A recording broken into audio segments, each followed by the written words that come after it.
Salmo de número 16. Ouça com fé a leitura da palavra de Deus. Protege-me, ó Deus, pois em ti me refugio. Ao Senhor declaro, tu és o meu Senhor, não tenho bem nenhum além de ti. Quanto aos fiéis que há na terra, eles é que são os notáveis, em quem está todo o meu prazer.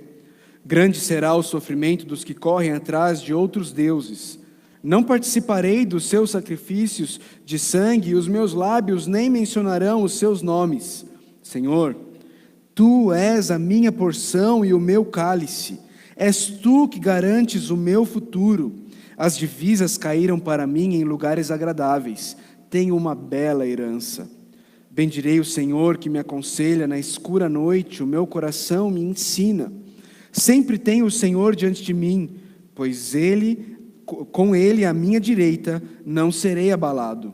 Por isso o meu coração se alegra, e no íntimo exulto.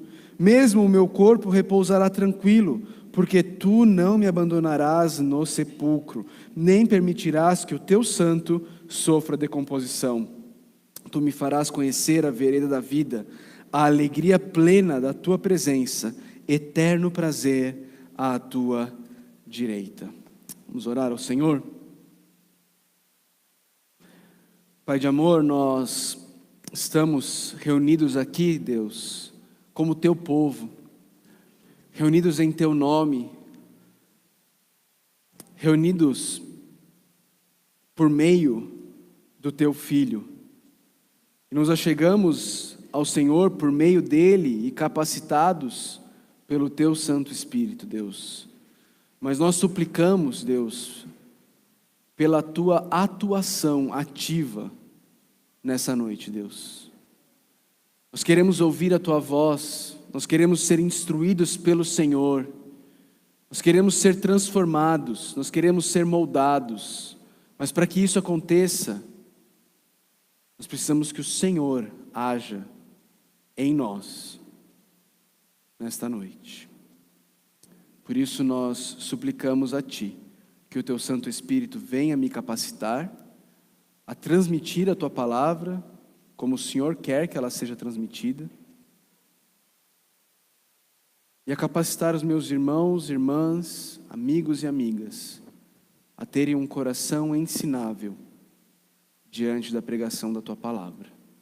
Nós oramos em nome do Teu Filho, nosso Salvador e Senhor Jesus Cristo. Amém.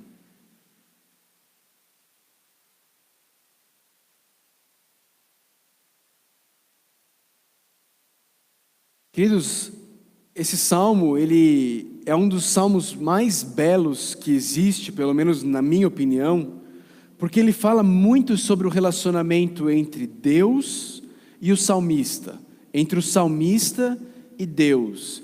Aquilo como o salmista vê o Deus dele, a maneira como o salmista enxerga o Deus que o salvou. Quem é esse Deus para o salmista? E o salmista, Davi, ele começa no versículo 1 do Salmo 16 com um pedido de socorro, um pedido de proteção. E é interessante, queridos, porque não parece haver nenhuma ameaça. Não parece haver nada externo que o está ameaçando. Em lugar nenhum do Salmo nós vemos Davi falando que fulano, beltrano ou ciclano estão atacando a ele, como ele faz em outros salmos. Aqui você não percebe isso, você não vê isso. Não parece haver uma ameaça externa urgente. Mas Davi, ainda assim, está pedindo que Deus o proteja. E o interessante é que essa palavrinha que é traduzida como protege-me, aqui no Salmo 16, ela aparece na boca do mesmo Davi num outro lugar das Escrituras. Lá no primeiro livro de Samuel, no capítulo 17, verso 20, quando o pai de Davi o envia para que ele possa ver como os irmãos dele estão lá no campo de batalha, Davi usa essa mesma palavrinha quando ele se volta a uma outra pessoa, pedindo que essa outra pessoa possa cuidar das ovelhas, que vão ficar sob o cuidado dessa pessoa enquanto ele vai ver os irmãos. Essa ideia que Davi está trazendo aqui é de um pastor que cuida de suas ovelhas. Davi está dizendo para Deus: Deus, seja o meu pastor, me protege, Deus, cuida de mim, como se eu fosse, como um pastor, cuida de suas ovelhas.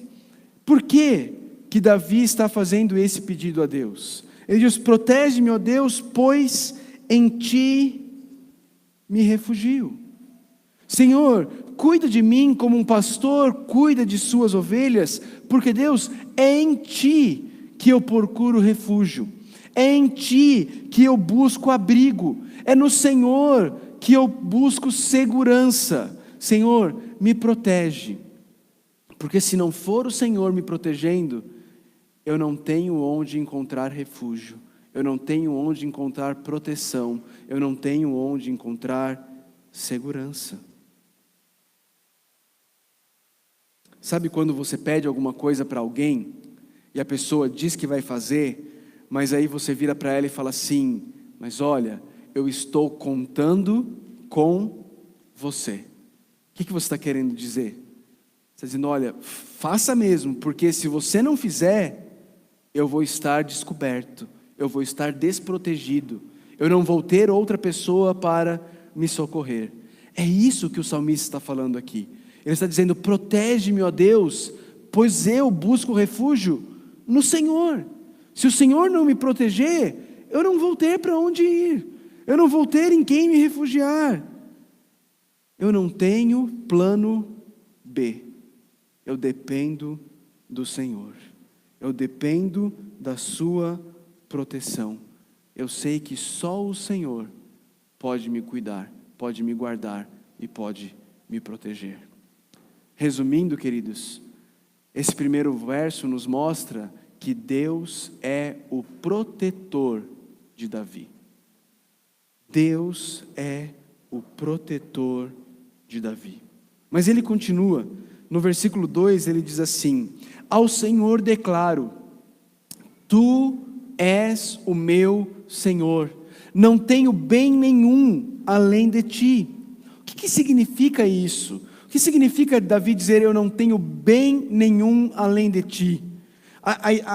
Essa palavrinha aí, que foi traduzida como bem, ela significa assim: olha, eu só estou completo quando eu tenho o Senhor. O Senhor é tudo o que eu tenho. Davi está dizendo: Deus, a minha alma diz ao Senhor: tu és o meu Senhor, e só o Senhor me completa. Eu só sou pleno quando eu estou em ti. Eu só sou pleno no meu relacionamento com o Senhor.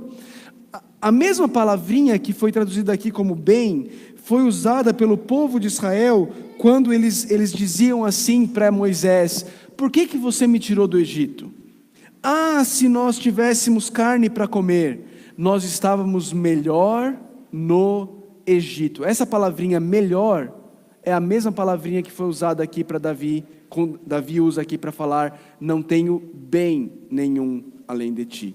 A ideia que Davi está trazendo é: Deus, o Senhor é o meu melhor. Eu não tenho nada mais que seja melhor do que o Senhor. O Senhor é o meu bem, eu fico pleno, eu fico completo através do meu relacionamento com o Senhor. O Senhor me preenche, Deus. O Senhor é tudo o que eu preciso. Não tem nada na minha vida que seja melhor do que o Senhor. A ideia que Davi está trazendo aqui é que ele se sente satisfeito, completo, pleno no Senhor. Da mesma forma como o povo murmurante de Israel se sentia satisfeito no Egito. Davi está dizendo: a minha satisfação está no Senhor. Senhor, não existe nada nesta vida que seja capaz de fazer a minha alma se sentir satisfeita, completa, plena. Só o Senhor. É isso que Davi está dizendo. Davi está dizendo que Deus é a satisfação dele. No verso 1 ele disse que Deus é o protetor dele. Aqui no verso 2, ele está dizendo que Deus é a satisfação dele. Mas ele não para aí. No verso 3, ele diz assim: quanto aos fiéis que há na terra, eles é que são os notáveis, em quem está todo o meu prazer. Depois de ter falado sobre o relacionamento dele com o próprio Deus, ele agora passa a falar o reflexo que isso causa, a consequência natural que é, ao estar pleno, satisfeito em Deus, ele agora está livre para ter um relacionamento real, sincero e de alegria com o povo deste Deus que o satisfaz. Davi se volta para as pessoas, para o povo de Deus e se alegra com elas. Queridos, quando nossas almas estão satisfeitas em Deus, é aí então que nós podemos de fato desfrutar de relacionamentos reais, sinceros e verdadeiros com as pessoas.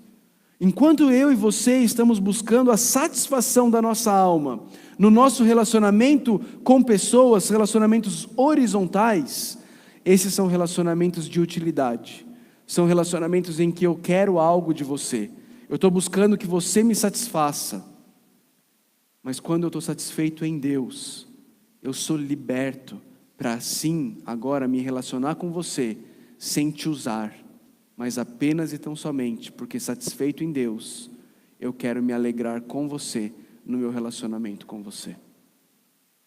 É isso que Davi está dizendo. Quando nós aprendemos a amar a Deus de todo o coração, de toda a alma, de todo o entendimento, então nós aprendemos a desfrutar de relacionamentos, onde nós somos capazes de amar o próximo, sem esperar que o próximo nos dê nada em troca. Porque nós já estamos satisfeitos em nosso Deus, o Criador do próximo e o nosso Criador.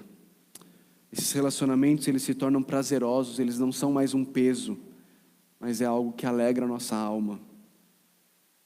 E Davi, ele faz um contraste aqui entre o prazer com que ele se relaciona com o povo de Deus, com a maneira como ele se relaciona com os idólatras. No versículo 4 ele diz assim: grande será o sofrimento dos que correm atrás de outros deuses.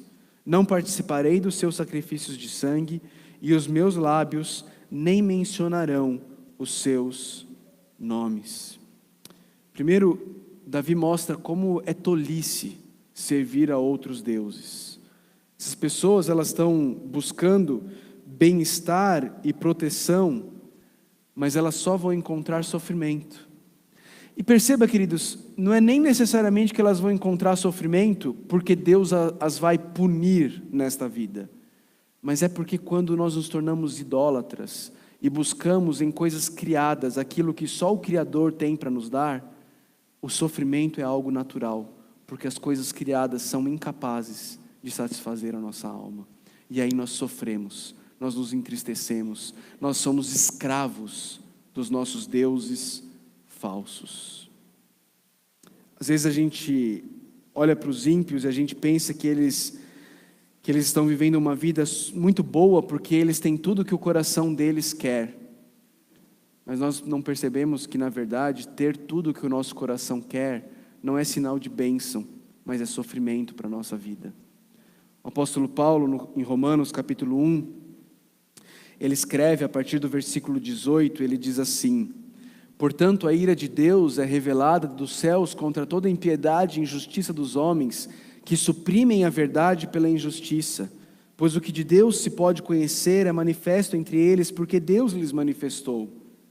Pois desde a criação do mundo, os atributos invisíveis de Deus, seu eterno poder e sua natureza divina, têm sido vistos claramente, sendo compreendidos por meio das coisas criadas, de forma que tais homens são indesculpáveis.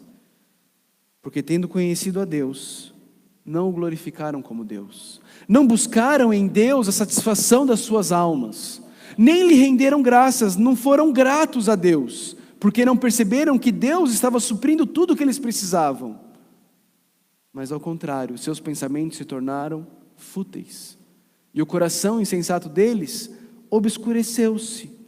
Dizendo-se sábios, tornaram-se loucos, e trocaram a glória do Deus imortal por imagens feitas segundo a semelhança do homem mortal, bem como de pássaros, quadrúpedes e répteis, idólatras, adorando a criatura ao invés do Criador.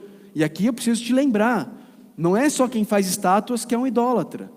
Não é? Se você está participando dos nossos grupos pequenos, você tem lido sobre isso, você tem aprendido sobre isso. Nós criamos deuses no nosso coração, deuses falsos. O que acontece com essas pessoas? Qual é a consequência natural dessas pessoas? Verso 24. Por isso Deus fez o quê? Os entregou à impureza sexual, segundo o quê? Os desejos pecaminosos do seu coração. Ter tudo o que o seu coração quer não é sinal de favor de Deus. Pode ser sinal de punição de Deus no ímpio.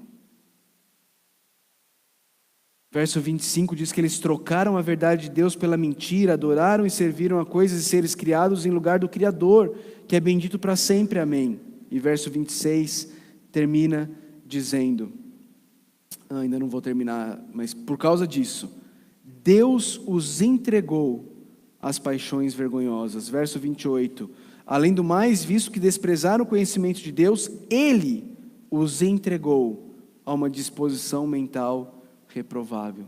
Você percebe, queridos, que receber tudo o que o seu coração deseja, na Bíblia não é sinal de bênção do Senhor. Porque o nosso coração, ele é corrupto, ele é enganoso. Mas quando eu e você nos tornamos idólatras, rejeitamos Deus, colocamos coisas criadas no lugar do Criador, pode chegar um ponto em que Deus vire e fale, é isso que você quer? Você quer de fato satisfazer nas coisas criadas?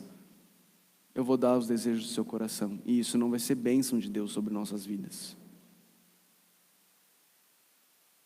Uma outra forma onde nós percebemos esse grande sofrimento do qual o salmista fala no versículo 4, está lá no Salmo 37, que nós meditamos nele no começo do culto. Eles estão desfrutando das riquezas desse mundo aqui e agora, mas a terra será dada como herança é para o povo de Deus. E aqui existe, lógico, uma aplicação imediata para o povo que estava lendo e cantando esse salmo, não é? Que receberia a terra prometida. E existe uma aplicação para mim e para você, que não somos do povo de Israel, não receberemos a terra prometida ali no Oriente Médio, mas um dia receberemos novo céu e nova terra, por toda a eternidade. E o salmista diz, não se aborreça por causa dos homens maus, e não tenha inveja dos perversos, pois como o capim logo secarão, como relva verde logo murcharão, um pouco de tempo, e os ímpios não mais existirão, por mais que você os procure, não serão encontrados, mas os humildes receberão a terra por herança, e desfrutarão pleno bem-estar. Pleno bem-estar. E aqui de novo no versículo 4, o contraste. Se o povo de Deus é a alegria do salmista, os idólatras, os ímpios, aqueles que rejeitam a Deus de forma aberta e escancarada, o salmista diz, eu não vou participar dos sacrifícios deles, eu não vou nem mencionar o nome deles, porque o prazer do salmista está na convivência com o povo de Deus. E aqui a gente precisa fazer um parênteses, não é? Isso não significa, então, que a gente pega os nossos parentes que ainda não conhecem a Deus, ou amigos que ainda não conhecem a Deus, e a gente fala assim, de agora em diante você não fala mais comigo, você não vem mais na minha casa, porque o salmista diz que o prazer dele está no povo de Deus, e ele nem menciona o nome desses que não amam a Deus. Não vou mais nem falar, não é isso. Não é isso que o salmista está dizendo. Quando você estuda a Bíblia, você não pode tomar a parte pelo todo. Você não pega um versículo e exclui todo o resto da Bíblia. A Bíblia toda nos ensina a nos relacionarmos com ímpios, com o intuito de falar para eles do amor de Deus, de amá-los, de servi-los. Quando o povo foi levado cativo, através de Jeremias, Deus instrui o povo a buscar o bem da cidade para onde eles estavam indo. Então, quando você estuda a Bíblia como um todo, você vê que o ensino da Bíblia não é se isole de pessoas que não amam a Deus. Mas o que o salmista está dizendo aqui é, eu não vou participar desses atos de idolatria junto com eles. Eu não quero isso. Eu não vou me deixar levar. E aqui de novo, não entenda atos de idolatria apenas e tão somente como cultos organizados, ok? A outros deuses. Mas entenda todo e qualquer momento, ritual, vivência de busca por outras coisas, como se fosse o valor maior, a alegria final da sua vida. Não se deixe levar por isso. Não se deixe levar por isso. Analise o seu coração. Veja o que te dá prazer de verdade. Conviver com o povo de Deus, ou você acha o povo de Deus um tédio, uma chatice? Legal mesmo é estar com meus amigos lá, fazendo isso, aquilo e aquilo outro. Ali eu tenho alegria. O que te alegra de verdade? Analisa isso no seu coração. No versículo 5, o salmista continua e ele diz assim: Senhor, Tu és a minha porção e o meu cálice. És Tu que garante o meu futuro. Aqui, queridos, Davi volta a olhar para Deus. Ele volta a olhar para Deus e fazer aqui um contraste com os idólatras. Porque os idólatras, eles buscam falsos deuses para ter bênçãos. Davi está dizendo: Deus, o Senhor é a minha bênção. O Senhor é a minha bênção. Eu não estou me relacionando com o Senhor como um meio para atingir um fim. Eu me relaciono com o Senhor porque eu quero o Senhor. Porque eu quero o Senhor. E perceba, queridos, como facilmente eu e você trilhamos o mesmo caminho dos idólatras. Como facilmente eu e você nos relacionamos com Deus, porque cremos que Deus vai nos dar algo. Sabe quando isso se revela? Quando Deus não dá, e a maneira como eu reajo ao não de Deus na minha vida. Porque se eu estou me relacionando com Deus para ter Deus, quando eu não tenho outras coisas, eu continuo tendo o meu objetivo no meu relacionamento com Deus, que é Ele.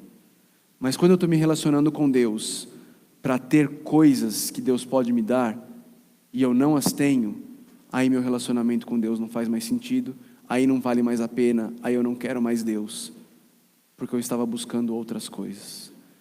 E se eu estou me relacionando com Deus para receber outras coisas, o Deus de verdade na minha vida são essas outras coisas. E Deus se tornou apenas um motoboy que pode fazer a entrega daquilo que eu verdadeiramente adoro.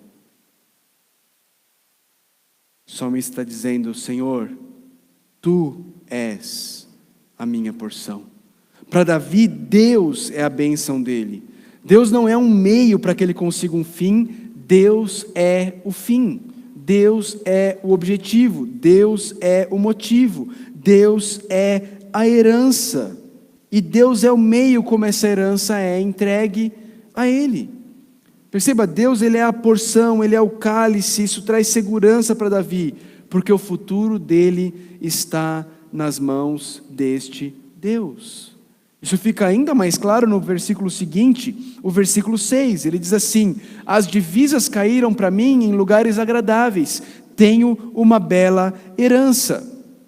Quando o povo de Israel entrou na terra prometida e conquistou a terra prometida, essa expressãozinha, as divisas caíram, remete àquele momento em que as divisas foram colocadas e foi dito a cada tribo, depois a cada clã e a cada família: essa é a sua porção de terra, aqui está a sua divisa, aqui está a sua herança. Davi está dizendo: olha, a minha herança é Deus, eu consegui uma bela propriedade.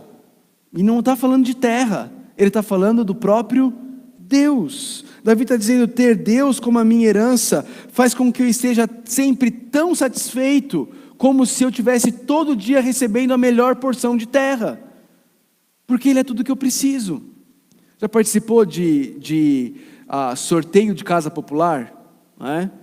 Já viu pessoas sendo sorteadas para ganhar uma casa popular do governo? Elas estão alegres ou não quando elas veem o nome delas sendo sorteado? Davi está dizendo: é como se a minha casa fosse sorteada todo dia, mas não é casa que eu recebo. A minha herança é o Senhor. A minha herança é Deus. És tu que garantes o meu futuro. Eu tenho uma bela herança. Nós vimos que Deus é o protetor de Davi, Deus é a satisfação de Davi, e agora nós vemos que Deus é a segurança de Davi. O futuro dele está garantido. Garantido. Em quem? Garantido em Deus. Garantido em Deus. Interessante, né? Isso me veio à cabeça agora, mas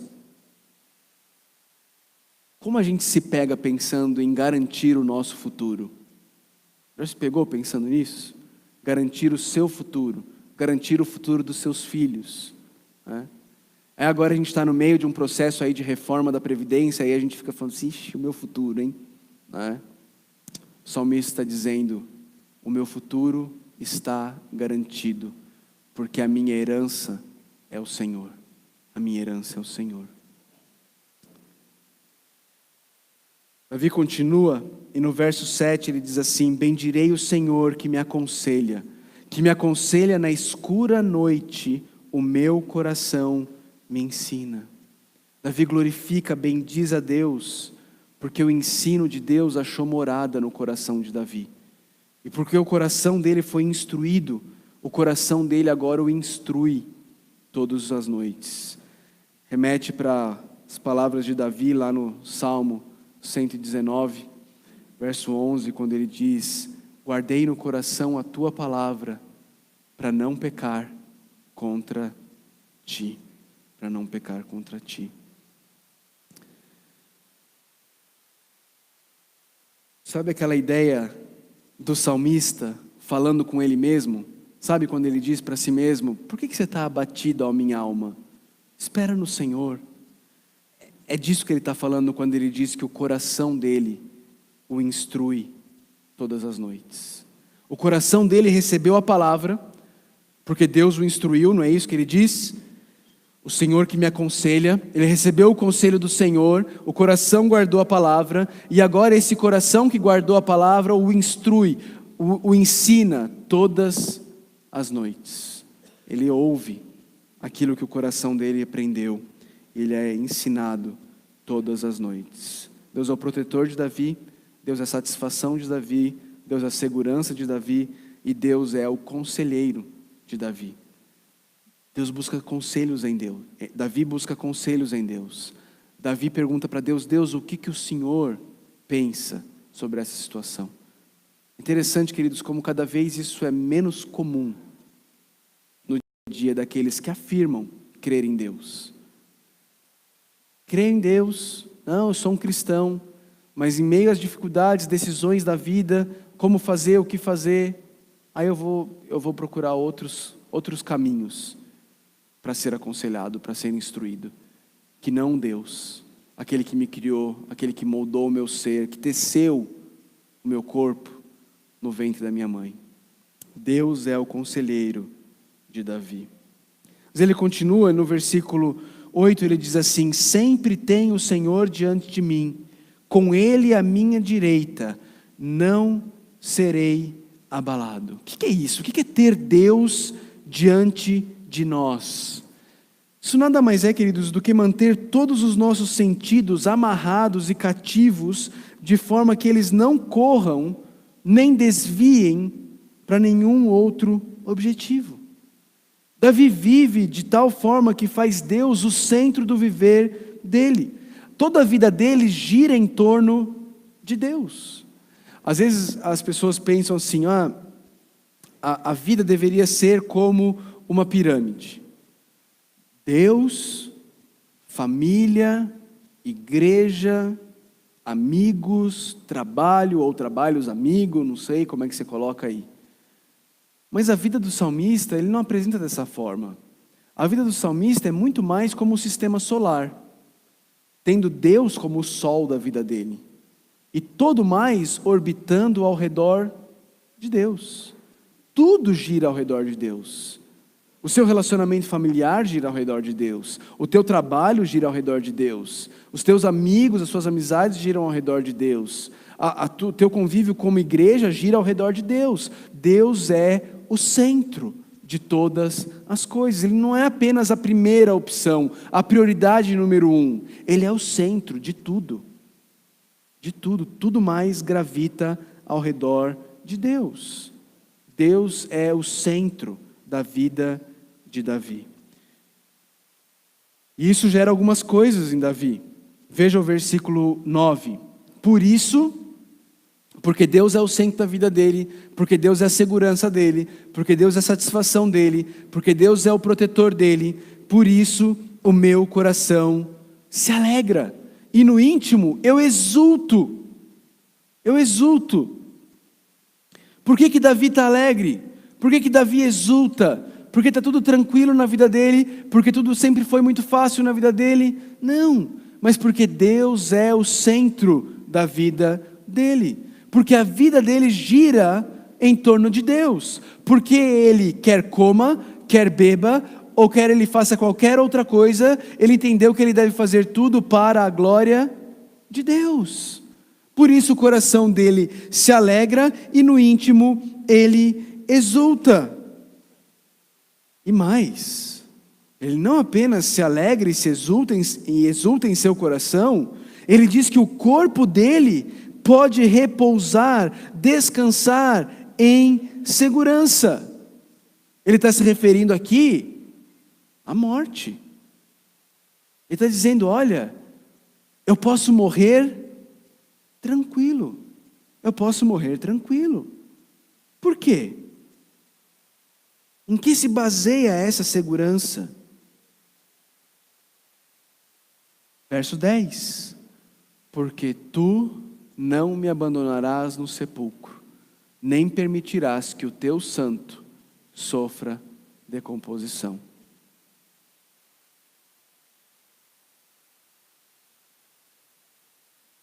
Será que o corpo de Davi continua intacto até hoje? Será que o corpo de Davi não se decompôs no túmulo? O que Davi está falando aqui? O apóstolo Pedro e o apóstolo Paulo entenderam do que Davi estava falando. Lá em Atos, capítulo 2, versos 29 a 31, o apóstolo Pedro diz assim: irmãos, posso dizer-lhes com franqueza que o patriarca Davi morreu e foi sepultado, e o seu túmulo está entre nós até o dia de hoje. Mas ele era profeta, e sabia que Deus lhe prometera sob juramento que colocaria um dos seus descendentes em seu trono, e prevendo isso, falou da ressurreição do Cristo, que não foi abandonado no sepulcro, e cujo corpo não sofreu decomposição. O apóstolo Paulo, em Atos capítulo 13, versos 35 a 38, diz assim: assim ele diz noutra passagem, não permitirás que o teu santo sofra decomposição, citando literalmente o Salmo 16. Tendo, pois, Davi servido ao propósito de Deus em sua geração, adormeceu, morreu. Foi sepultado com os seus antepassados e o seu corpo se decompôs. Mas aquele a quem Deus ressuscitou não sofreu decomposição. Portanto, meus irmãos, quero que saibam que mediante Jesus lhes é proclamado o perdão dos pecados. Pedro e Paulo entendiam de quem Davi, estava falando. Pedro e Paulo, instruídos pelo Espírito Santo, afirmam que quando Davi fala que não será abandonado no sepulcro, o corpo dele não vai sofrer decomposição, ele está profetizando a ressurreição de Jesus. E queridos, é essa certeza. É a certeza de que o Messias viria, de que o Messias morreria e de que o Messias ressuscitaria, que faz com que Davi diga no verso 9: por isso o meu coração se alegra, e no íntimo eu exulto, mesmo o meu corpo repousará tranquilo, eu posso encarar a morte, porque Cristo, o Messias, virá, ele morrerá, mas ele não ficará no sepulcro, ele ressuscitará. E Davi está escrevendo isso antes. Eu e você podemos nos alegrar, exultar e não temer a morte, porque nós estamos depois. Nós sabemos que ele veio, nós sabemos que ele morreu no nosso lugar, e nós sabemos que ele não ficou no sepulcro, ele ressurgiu. Louvado seja Deus por isso. Isso tem que trazer alegria, exultação no meu e no seu coração. E isso deve mudar a maneira como eu e você encaramos a morte. A morte para o cristão não é o fim. A morte para o cristão não é desesperadora. A morte para o cristão não é um lamento, uma tristeza sem fim. A morte para o cristão é lucro, é ir estar com o Senhor. Ele é alegre, ele exulta e ele pode morrer sem desespero, porque Deus não vai abandonar ele no sepulcro e não vai nos abandonar no sepulcro.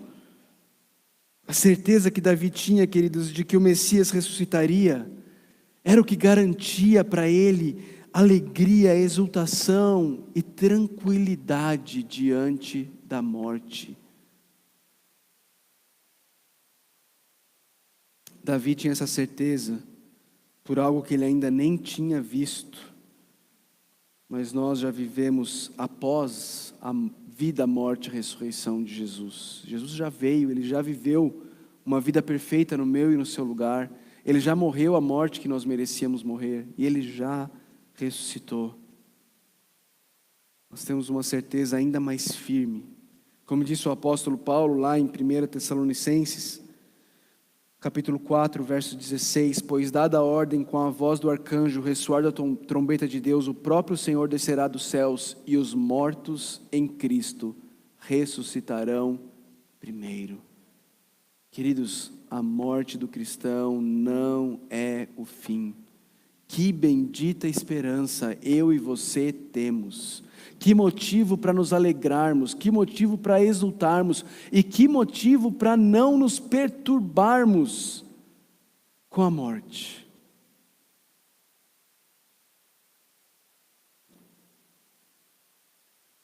O salmista termina no versículo 11 dizendo: tu me farás conhecer a vereda da vida, a alegria plena da tua presença, eterno prazer à tua direita.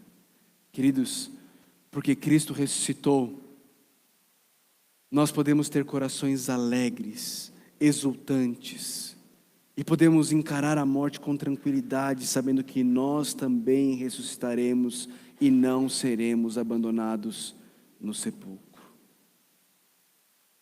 Em Deus nós temos vida, em Deus nós temos alegria, em Deus nós temos alegria plena e eterno prazer na presença dEle. Tudo ao nosso redor parece nos prometer exatamente isso: alegria plena e eterno prazer. Mas nada é capaz de entregar isso. As promessas são muitas. E nós muitas vezes depositamos nossa fé nessas promessas, mas voltamos frustrados, porque nada nem ninguém é capaz de nos dar alegria plena e prazer eterno, a não ser Deus, um relacionamento íntimo e pessoal com Ele. Você está voltando frustrado? Você está voltando decepcionado? Você tem procurado alegria? Você tem procurado prazer? E está voltando frustrado e decepcionado? Ouça as palavras de Davi. Confie no Deus que não poupou o próprio filho dele, mas também o ressuscitou dentre os mortos. Se relacione com Ele, por Ele e não por nada do que Ele pode te fazer, mas simplesmente por Ele. E encontre nele o que você está procurando. Perceba, queridos, Deus é o protetor de Davi. É isso que nós vimos? Deus é a satisfação de Davi. Deus, os santos de Deus são o prazer de Davi. Deus é a segurança de Davi. Deus é o conselheiro de Davi. Deus é o centro da vida de Davi. Deus é a tranquilidade de Davi. E Deus é a fonte plena da alegria e do prazer de Davi. Agora, seja sincero comigo. Veja aí o que Deus é para Davi. E veja se não é exatamente isso que eu e você e todos os seres humanos estão buscando na vida: proteção, satisfação, prazer, segurança, conselhos, tranquilidade, alegria, prazer. Não é exatamente isso que eu e você e todos os seres humanos buscam ansiosamente, desesperadamente? Não é verdade que eu e você vivemos preenchendo a lacuna dessa frase? Se eu tiver algumas das palavras ali da coluna da esquerda, aí então eu serei algumas das palavras da coluna da direita. Se eu tiver educação, se eu tiver um emprego, se eu tiver uma família boa, se eu tiver saúde, se eu tiver relacionamentos, se eu tiver férias, se eu tiver religião, aí então eu serei protegido, eu serei satisfeito, eu serei realizado, eu serei seguro, eu estarei tranquilo, eu estarei no controle, eu serei alegre e eu serei feliz. Sou só eu que preencho essas lacunas na minha mente, constantemente me enganando?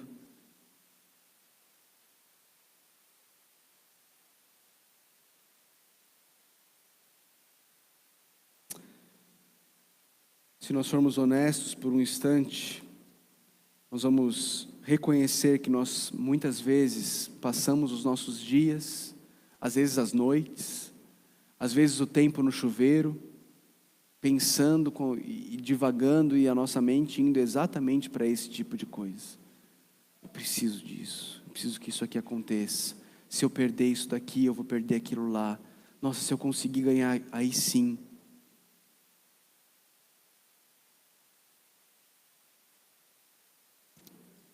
Queridos, o que Davi nos ensina no Salmo 16 é que a ressurreição de Jesus me garante Deus, e nele eu posso ser verdadeiramente realizado, seguro, tranquilo, alegre, satisfeito. Mas enquanto eu estiver buscando satisfação em qualquer coisa criada que não seja o Criador, eu estarei eternamente insatisfeito, decepcionado e frustrado.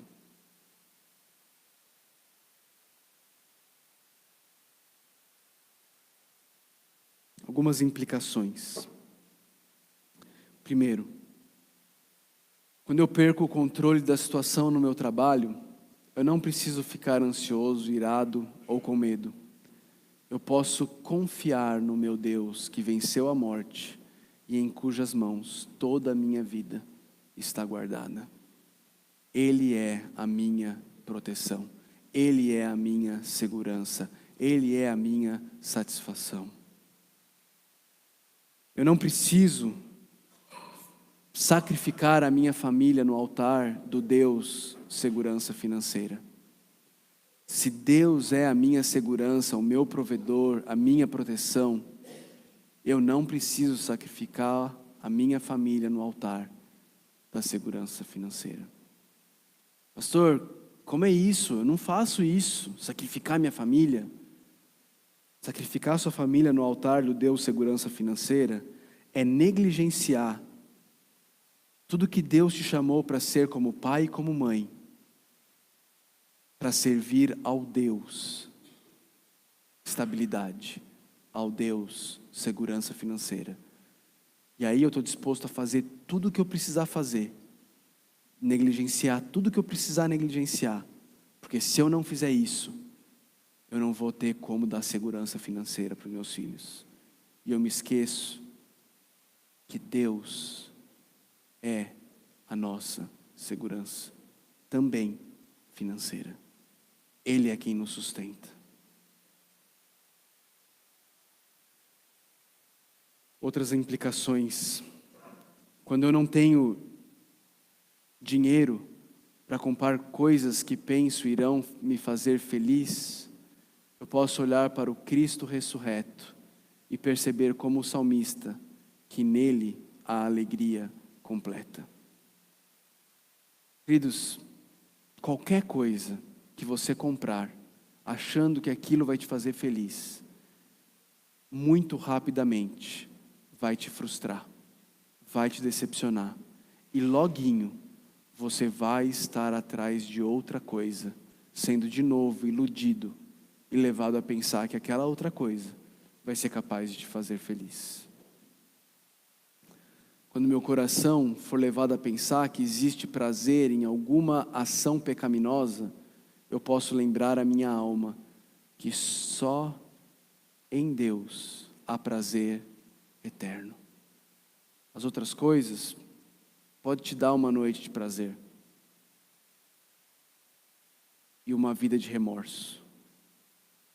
As outras coisas podem te dar algum prazer, e às vezes até um prazer lícito, mas não a alegria e o prazer final, maior, último, que a sua alma tanto anseia.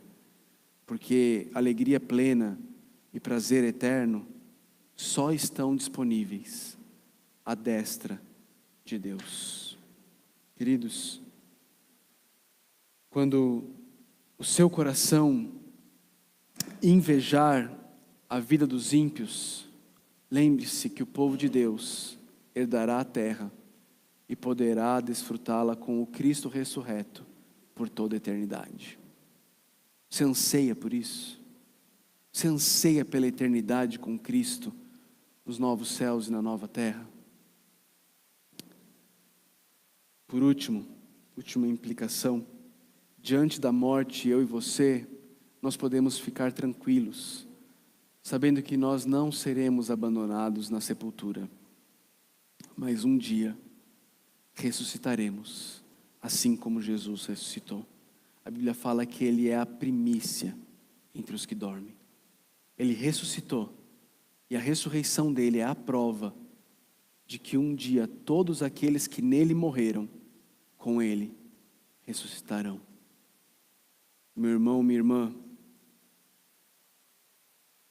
a ressurreição de Jesus me garante Deus, te garante Deus, e nele você pode ser protegido, realizado, seguro, tranquilo, alegre e satisfeito. Se você está aqui e você ainda não conhece isso, eu quero te chamar a abraçar a Cristo, abraçar a ressurreição de Cristo, abraçar o sacrifício de Cristo, crer nele, se arrepender dos seus pecados, reconhecer que o que Ele fez na cruz foi por você e por mim, e então ganhar uma vida nova, onde tudo isso faz sentido, onde a sua alegria, a sua satisfação, o seu prazer, a sua segurança já não estão mais nas coisas criadas, mas estão no seu Criador e no seu Redentor, que morreu, mas que ressuscitou, e que um dia voltará e fará novas todas as coisas. Não tem jeito. Ou você não tem bem nenhum além de Deus, ou você continua sendo enganado, frustrado e decepcionado por diversos deuses falsos que te prometem que vão satisfazer o vazio da tua alma, mas invariavelmente te decepcionam, porque não são capazes de cumprir aquilo que eles prometem. Meus irmãos, minhas irmãs, paremos de tolamente sermos enganados pelas criaturas e reconheçamos diante de Deus: Deus, nós não temos bem nenhum além de Ti, e a nossa herança, ela é bela, porque é o Senhor é a nossa herança. Vamos orar. Deus de amor, obrigado, Pai. Obrigado porque temos o Senhor e isso é tudo que nós de fato precisamos. Obrigado porque quando a doença vem, quando o desemprego vem, quando a morte vem, quando as dificuldades nos relacionamentos vêm, nós não precisamos nos desesperar, porque podemos perder tudo, mas nunca ninguém será capaz de nos tirar o Senhor. E o Senhor é tudo o que de fato precisamos, Deus. Pai, abre nossos olhos para que nós possamos enxergar isso como de fato sendo verdade. Abre nossos olhos para que possamos ficar maravilhados, para que possamos fazer como o salmista e ter alegria plena e exultarmos no Senhor, reconhecendo que o Senhor é tudo o que precisamos e que alegria plena e prazer eterno estão na Tua presença, Deus. Abre nossos olhos, não nos deixe enganados, não nos deixe ser ludibriados, não nos deixe ser escravizados pelas coisas deste mundo, mas antes ajuda-nos, Deus, a desfrutarmos tudo que o Senhor criou, para a Tua glória, para o nosso bem, para que nos alegremos nessas coisas à medida que elas nos apontam para o único que pode de fato nos satisfazer, o Criador delas. Pai, nos ajuda, Deus. Confessamos que tão facilmente nós somos enganados. Nós somos tolamente levados a pensar que uma vida calma, serena e tranquila é o que nós de fato queremos e precisamos. Nos ajuda, Deus. Nos ajuda. Se o Senhor precisar tirar algo de nós para que nós possamos perceber que o Senhor é tudo o que nós precisamos, tire, Pai. Tire. Nós queremos colocar tudo nas Tuas mãos e dizer: é tudo Teu, Deus, é tudo Teu, faça o que o Senhor quiser. Nosso trabalho é Teu, nossa família é Tua, nossa saúde é Tua, é tudo do Senhor. E eles não são o nosso tudo, o Senhor é. Nós oramos em nome de Jesus, aquele que não foi abandonado no sepulcro, cujo corpo não sofreu decomposição. É em nome dele que nós oramos. Amém.